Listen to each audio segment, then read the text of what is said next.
ಯಲ್ಲಾಪುರ ಪಟ್ಟಣ ಪಂಚಾಯತ್ ಸಭಾಭವನದಲ್ಲಿ ಈ ಖಾತಾ ಅಭಿಯಾನದ ಕುರಿತು ಶಾಸಕ ಹೆಬ್ಬಾರ್ ಅಧ್ಯಕ್ಷತೆಯಲ್ಲಿ ನಡೆದ ಸಭೆ ಫೆಬ್ರವರಿ 21ರಂದು ಮಧ್ಯಾಹ್ನ ಸುಮಾರು 12 ಗಂಟೆಗೆ ಪಟ್ಟಣ ಪಂಚಾಯತ್ ಸಭಾಭವನದಲ್ಲಿ ಈ ಖಾತಾ ಅಭಿಯಾನದ ಕುರಿತು ಪಟ್ಟಣ ಪಂಚಾಯತ್ ಅಧಿಕಾರಿಗಳು ಹಾಗೂ ಸದಸ್ಯರುಗಳೊಂದಿಗೆ ನಡೆದ ಸಭೆಯಲ್ಲಿ ಶಾಸಕ ಶಿವರಾಮ್ ಹೆಬ್ಬಾರ್ ಮಾತನಾಡಿ, ಇದೀಗ ಸರ್ಕಾರದ ಮಟ್ಟದಲ್ಲಿ ಬಿ ಖಾತಾ ನೀಡಲು ಮಾರ್ಪಾಡು ಮಾಡಲಾಗಿದ್ದು, ಇದರಿಂದ ಆಸ್ತಿದಾರರಿಗೆ ಸಾಲ ಪಡೆಯಲು ಆಸ್ತಿ ವಿಂಗಡಣೆ ಸವಲತ್ತುಗಳ ಪಡೆಯುವಿಕೆಗೆ ಸಹಾಯವಾಗಲಿದೆ.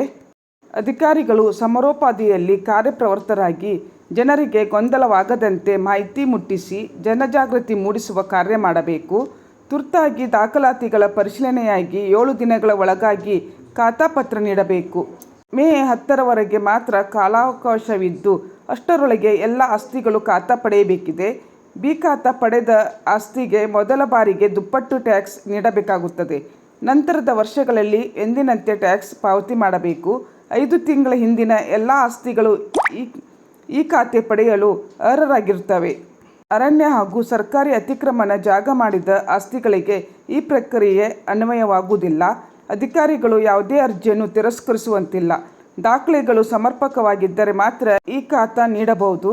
ನಾನು 15 ದಿನಗಳಿಗೊಮ್ಮೆ ಈ ಖಾತಾ ಪ್ರಗತಿ ಪರಿಶೀಲನೆ ಮಾಡುತ್ತೇನೆ.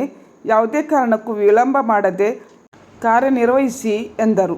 ಈ ಸಂದರ್ಭದಲ್ಲಿ ಮುಖ್ಯಾಧಿಕಾರಿ ಸುನಿಲ್ ಗಾವಡೆ, ಪಟ್ಟಣ ಪಂಚಾಯತ್ ಉಪಾಧ್ಯಕ್ಷ ಅಮಿತ್ ಅಂಗಡಿ, ಸ್ಥಾಯಿ ಸಮಿತಿಯ ಅಧ್ಯಕ್ಷ ಅಬ್ದುಲ್ ಅಲಿ, ಗ್ರೇಡ್ 2 ತಹಶೀಲ್ದಾರ್ ಸಿಜಿ ನಾಯ್ಕ್, ಪಟ್ಟಣ ಪಂಚಾಯಿತಿ ಸದಸ್ಯರು, ಅಧಿಕಾರಿಗಳು ಹಾಗೂ ಸಿಬ್ಬಂದಿಗಳು ಇದ್ದರು.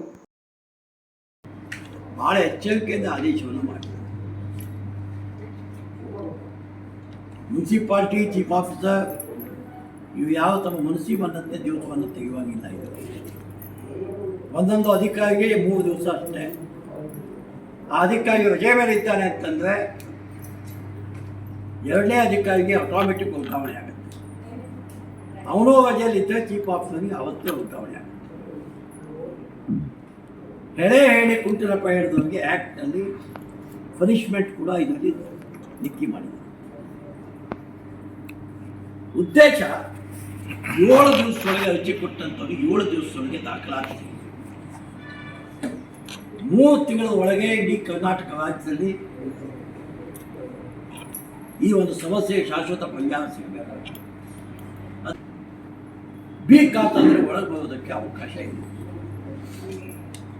ಆ ನಂತರದಲ್ಲಿ ಬಿ ಖಾತಾ ಒಳ ಪ್ರವೇಶಕ್ಕೆ ಅವಕಾಶ ಇದೆ. ನಾನು 10 ದಿವಸ 15 ದಿವಸ ಬಿಟ್ಟು ಮತ್ತೆ ರಿವ್ಯೂ ಮಾಡ್ತೀನಿ.